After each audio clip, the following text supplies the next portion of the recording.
Bab 2927 menuju makam pedang. Sumo mengerahkan kekuatan dengan kelima jarinya, dan penjaga bayangan itu langsung berdarah dari ketujuh lubangnya. Esensi hidupnya terkuras dan disuntikkan ke pedang iblis. Pola merah pada pedang hitam pekat itu tiba-tiba bersinar terang, mengeluarkan bau darah yang menjijikkan.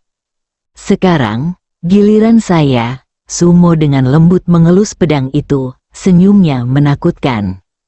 Pedang iblis itu mengeluarkan dengungan yang menusuk telinga saat aura pedang merah menyala menebas ke bawah. Bahkan sebelum aura pedang itu tiba, tekanannya yang mengerikan menyebabkan tanah retak. Lempengan batu biru di bawah kaki Chu Chen hancur sedikit demi sedikit, dan pilar-pilar pintu masuk apotek runtuh dengan raungan yang memekakkan telinga.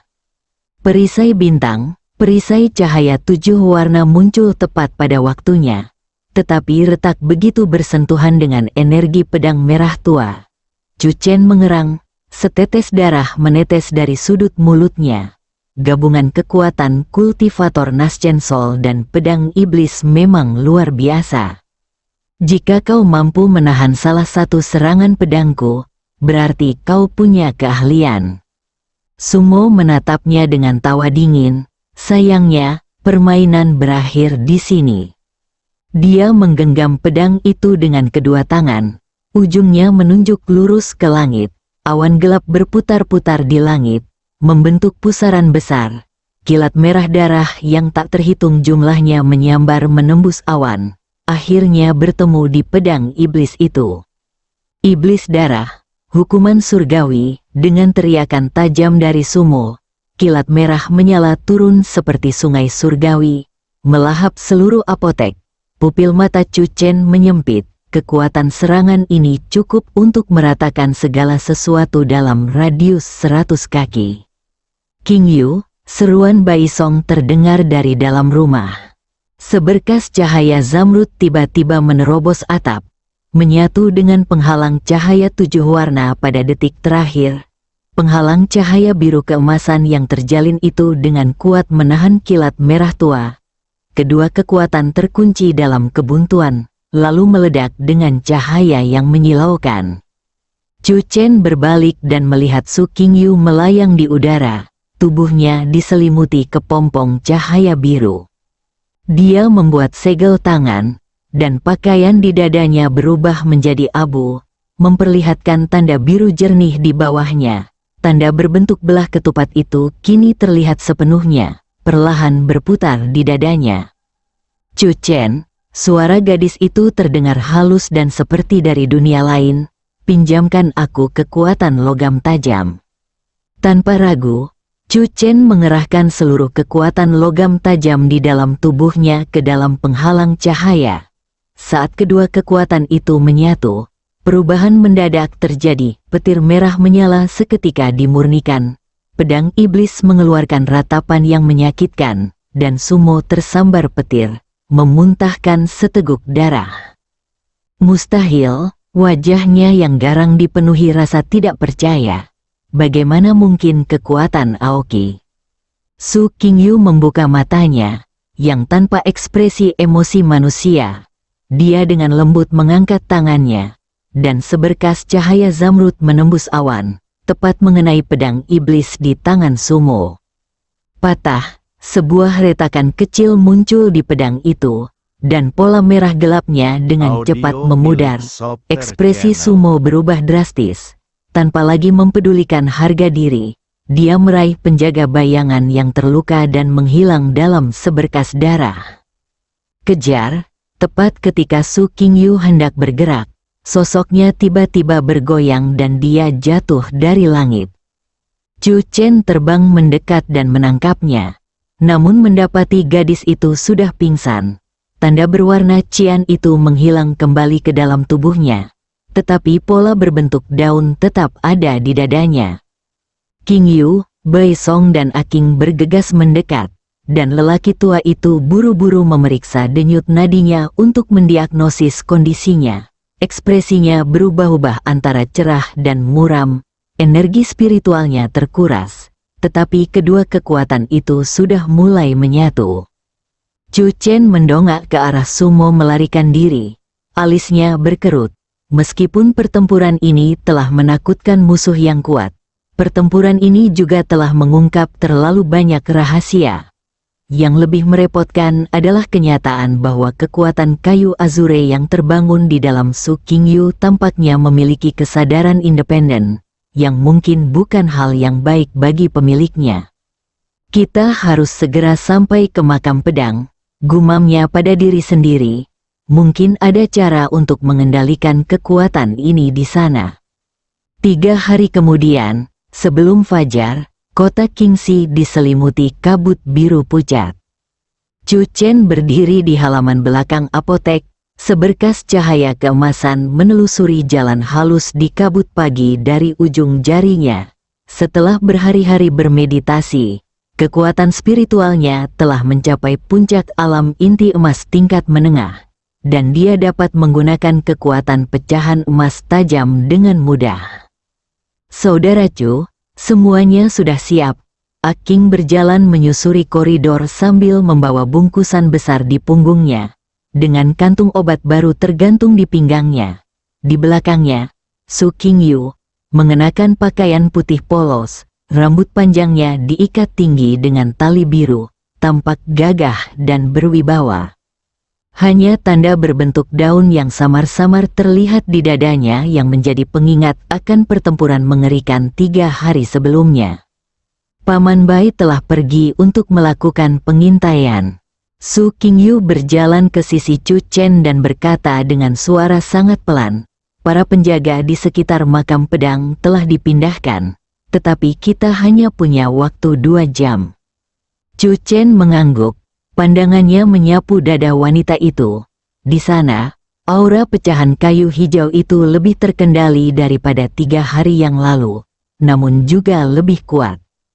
Resonansi aneh antara 2 fragmen kekuatan itu memungkinkannya untuk merasakan keadaan Su Qingyu tanpa harus menyelidiki secara sengaja. "Cedera Anda? Tidak apa-apa." Su Qingyu tersenyum tipis, secercah cahaya zamrud terpancar dari ujung jarinya.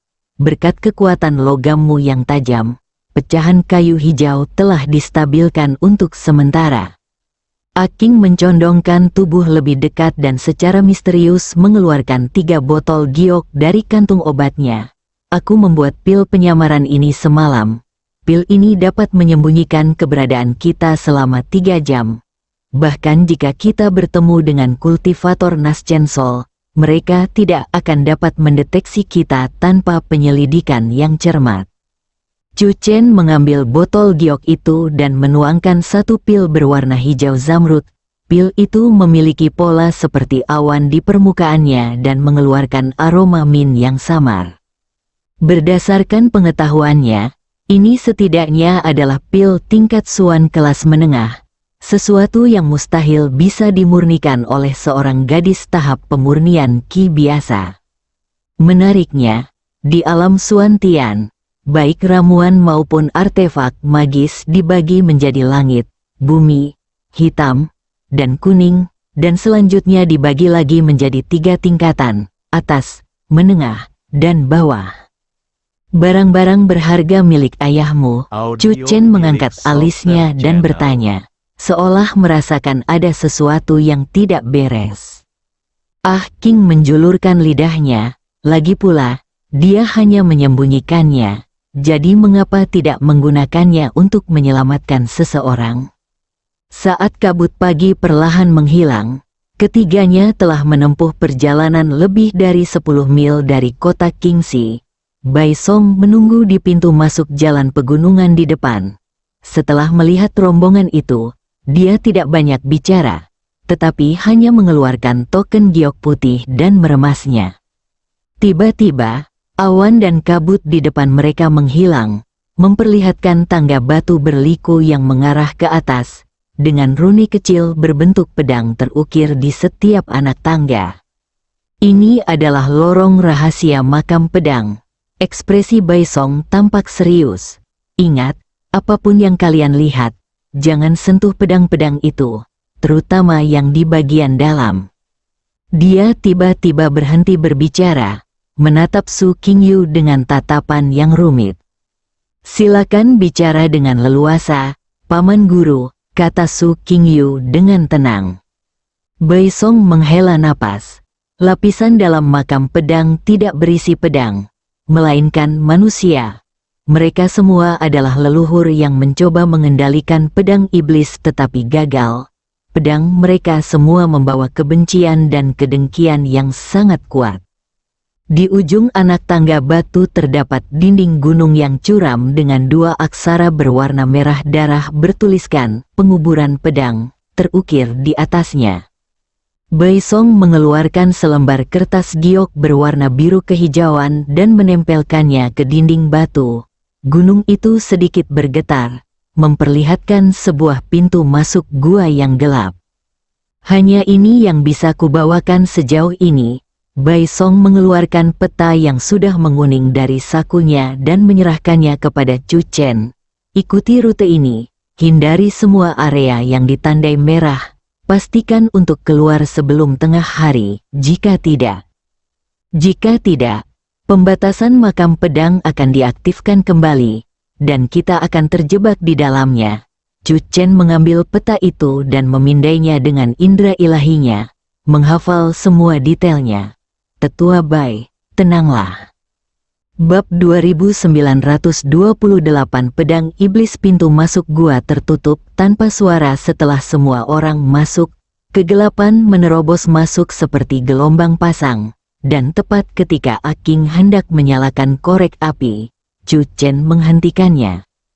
Jangan gunakan api terbuka, bisiknya, energi pedang di sini dapat merasakan panas. Kekuatan dari pecahan logam tajam itu terkumpul di ujung jarinya, berubah menjadi cahaya keemasan yang lembut. Dimanapun cahaya itu menyentuh, bekas tebasan pedang yang tak terhitung jumlahnya di dinding gua menjadi terlihat jelas. Beberapa bekas tersebut memiliki kedalaman 1 inci, dengan tepi yang halus dan seperti cermin, jelas sekali disebabkan oleh energi pedang yang sangat tajam. Ini adalah, Aking tak kuasa menahan diri untuk mengulurkan tangan dan menyentuhnya. Jangan sentuh, Su Qingyu meraih lengannya. Itu adalah sisa energi pedang, yang ditinggalkan oleh setidaknya kultivator pedang tahap Naschen Soul. Chu Chen berjongkok dan dengan hati-hati memeriksa tanah. Ada beberapa jejak kaki baru di debu, dengan kedalaman yang berbeda-beda, menunjukkan bahwa seseorang telah berada di sana belum lama ini. Orang-orang sumo, Aking dengan gugup menarik lengan baju Su Qingyu. Sepertinya tidak begitu. Chu Chen menggelengkan kepalanya. Jejak kakinya berantakan dan tidak beraturan, seperti seseorang sedang melarikan diri. Lorong itu tiba-tiba terbuka. Sebuah ruang bawah tanah yang sangat luas muncul di hadapan mereka, dengan pedang-pedang panjang yang tak terhitung jumlahnya tertancap terbalik di tanah, membentuk hutan pedang yang menakjubkan. Beberapa pedang berkarat parah, sementara yang lain masih berkilau dingin. Di tengah-tengahnya, 7 pedang panjang dengan bentuk berbeda membentuk lingkaran, dengan diagram susunan rumit terukir di tanah di dalam lingkaran tersebut. Gundukan pedang terluar, kata Su Qingyu pelan, adalah tempat pedang-pedang murid dari generasi sebelumnya dikuburkan. Chu Chen memperhatikan bahwa pedang-pedang yang lebih dekat ke tengah adalah yang paling terawat. Ketujuh pedang itu, khususnya, tampak seolah-olah baru saja ditempa, dengan cahaya spiritual samar mengalir di sepanjang bilahnya. Apa yang mereka lindungi? Chu Chen menyipitkan matanya. Kekuatan pecahan logam tajam itu memungkinkannya merasakan niat pedang yang terkandung di dalam setiap pedang. Niat pedang dari 7 pedang di tengah sangat kuat, dan mereka beresonansi satu sama lain, membentuk keseimbangan yang sempurna. Su Qingyu tiba-tiba memegang dadanya. Ekspresinya sedikit berubah. Pecahan kayu hijau itu bereaksi. ada sesuatu di sana yang memanggilnya. Dia menunjuk ke dinding batu di bagian terdalam makam pedang. Dinding itu dipenuhi dengan rune, dan di tengahnya terdapat relief pedang batu yang besar, dengan ujungnya mengarah ke bawah dan alur berbentuk daun di gagangnya. Itu, mata Aking membelalak, itu persis sama dengan tanda di dada saudari Su. Chu Chen dan Su Qingyu saling bertukar pandang dan melangkah maju secara bersamaan. Saat mereka memasuki jangkauan 7 pedang di tengah, perubahan mendadak terjadi. 7 pedang panjang secara bersamaan mengeluarkan suara pedang yang jernih dan merdu. Bilah-bilahnya bergetar hebat. Sebuah penghalang semi-transparan muncul dari susunan tersebut, menjebak ketiga orang itu di dalamnya.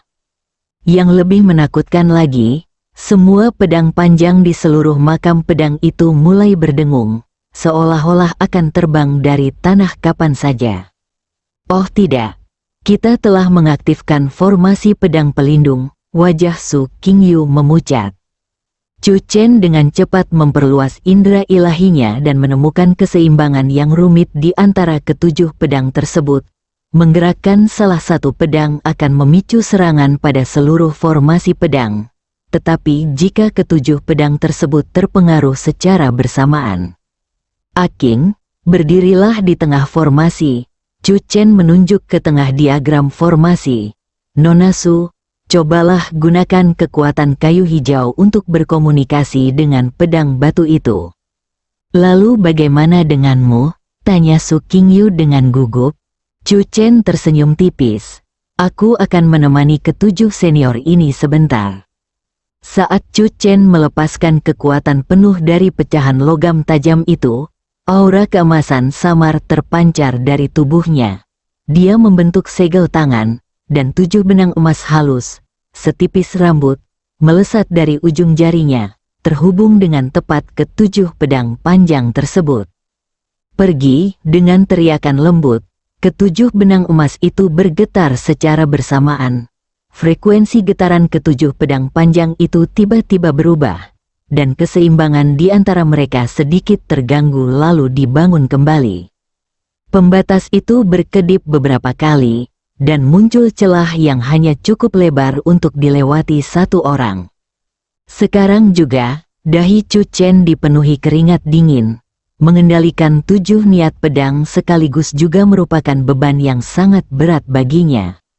Tanpa ragu-ragu, Su Qingyu bergegas menuju dinding batu dan meletakkan telapak tangannya di lekukan daun itu. Tanda kayu hijau di dadanya tiba-tiba bersinar terang. Cahaya zamrudnya dengan cepat menyebar di sepanjang pola pada dinding batu. Seluruh dinding batu mulai bercahaya. Dan rune-rune itu menggeliat dan tersusun ulang seolah hidup, akhirnya membentuk sebuah teks. Garis keturunan adalah kuncinya, kayu hijau adalah penunjuk jalannya. Mereka yang mewarisi warisanku akan menaklukkan iblis dan membela jalan yang benar. Dinding batu itu terbuka tanpa suara, memperlihatkan sebuah ruangan kecil rahasia. Ruangan itu kosong kecuali sebuah peta bintang yang terukir di lantai. Ini, saat Su Qingyu melangkah masuk ke ruang rahasia, sosoknya tiba-tiba bergoyang, serpihan kayu hijau tanpa terkendali keluar dari tubuhnya, membentuk kristal hijau jernih di atas peta bintang. Pada saat yang sama, pecahan logam tajam di dalam tubuh Chu Chen juga aktif dengan sendirinya. Kedua kekuatan itu bertemu di atas peta bintang, secara ajaib melengkapi bagian yang hilang. Sebuah peta bintang lengkap muncul, dengan 3 titik yang sangat terang di dalamnya. Jadi begitu, Chu Chen tiba-tiba menyadari, pecahan kayu hijau ini bukan hanya kunci, tetapi juga bagian dari peta. Sebelum kata-kata itu selesai diucapkan, seluruh gundukan pedang tiba-tiba bergetar hebat. Deru bebatuan yang pecah memekakkan telinga bergema dari kejauhan, diikuti oleh teriakan pedang yang mengerikan. Suara itu tidak menyerupai gesekan logam, melainkan terdengar seperti raungan makhluk hidup. Pedang iblis telah bangkit, ekspresi Su Qingyu berubah drastis. Sumo pasti ada di dekat sini. Chu Chen dengan cepat menyimpan gambar peta bintang, meraih Su Qingyu, dan bergegas keluar. Aking sudah dengan cerdik bersembunyi di balik pilar batu, melambaikan tangan dengan panik ke arah mereka. Saat mereka keluar dari ruangan batu itu, pemandangan di hadapan mereka sungguh menakjubkan. Dinding batu bagian dalam makam pedang runtuh sepenuhnya, memperlihatkan ruang yang lebih besar. Tidak ada pedang yang tertancap terbalik di sana, melainkan ratusan kerangka yang berlutut dalam posisi hening. Setiap kerangka memegang pedang dengan kedua tangan, ujung pedang menusuk jantungnya sendiri. Hal yang paling menakutkan adalah semua pedang ini berwarna hitam pekat seperti tinta, dengan pola merah gelap melilit bilahnya. Di tengah-tengah semua kerangka yang berlutut, gumpalan kabut hitam dan merah melayang. Di dalam kabut itu, bayangan pedang yang patah samar-samar terlihat, menggeliat liar seolah mencoba melepaskan diri dari suatu batasan. Itulah wujud asli pedang iblis. Suara Su Qingyu bergetar. Pedang itu merasakan pecahan-pecahan kita. Seolah untuk menguatkan kata-katanya, kabut hitam dan merah tiba-tiba menerjang ke arah mereka. Kemanapun kabut itu lewat, pedang hitam di tangan para tengkorak terangkat ke udara, mengikuti di belakang seperti pengawal setia. Lari, Chu Chen mengangkat Aking ke dalam pelukannya, melepaskan kekuatan penuh dari kekuatan logam tajamnya. Su Qingyu segera mengikuti. Kekuatan dari pecahan kayu hijau membentuk penghalang hijau di belakangnya. Pedang hitam itu menghantam penghalang, menghasilkan suara gesekan yang memekakkan telinga. Lebih mengerikan lagi, pola merah gelap itu mulai mengikis kekuatan kayu hijau, seperti binatang buas yang melahap mangsanya. Mereka bisa melahap energi spiritual. Dahi Su Qingyu dipenuhi keringat dingin, dan penghalang pertahanannya menipis dengan kecepatan yang terlihat jelas. Chu Chen tiba-tiba berhenti dan menyerahkan Aking kepada Su Qingyu. Bawa dia dan pergi duluan, aku akan menjaga bagian belakang. Tidak, seru Su Qingyu dengan tergesa-gesa. Pedang iblis memiliki efek menekan pada pecahan-pecahan itu. Kau tidak bisa pergi sendirian. Chu Chen telah berbalik menghadap gerombolan pedang hitam itu. Dia mengepalkan kedua tangannya, dan kekuatan pecahan logam tajam itu terkondensasi di telapak tangannya menjadi pedang cahaya sepanjang 3 kaki. Bersambung.